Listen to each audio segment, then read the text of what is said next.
Fat loss কোনো magic না, এটি সম্পূর্ণ একটি মেন্টালি চ্যালেঞ্জ। আপনি যখন আপনার খাওয়ার থেকে 2 থেকে 400 গ্রাম ক্যালোরি পার ডে ডেফিসিট করবেন, তখনই আপনার বডি ওয়েট কমতে শুরু করবে এবং আপনাকে অবশ্যই আপনার ডায়েটে প্রোটিনের পরিমাণটা বাড়াতে হবে।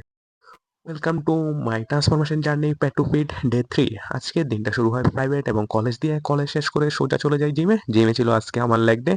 লেগ ডেতে লেগের জন্য করি ওয়েটেড স্কোয়াট 2 সেট এবং লাস্ট সেট করার সময় যখন আমি আমার বাম পায়ের হাঁটুতে একটু আনকমফোর্ট ফিল করি, সেজন্য আমি চলে যাই মেশিন লেগ রেজেসে লেগের ব্যায়াম করার জন্য। কিন্তু সেখানেও ব্যায়াম করতে আমি আনকমফোর্ট ফিল করি।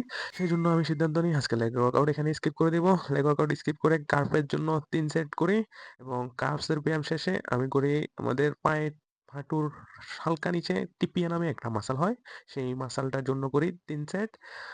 এরপর অ্যাবসের জন্য কিছুক্ষণ ব্যায়াম করে আজকে আমার হয়ে যায় লেগ ওয়ার্কআউট এবং অ্যাবস ওয়ার্কআউট সেশন শেষ। এরপর বাসায় এসে আজকের দিনে কার্ডিও কমপ্লিট করে 9000 স্টেপ ডান। আজকের জন্য এতটুকুই। ইনশাল্লাহ দেখা হচ্ছে ডে 4-এ। আল্লাহ হাফেজ।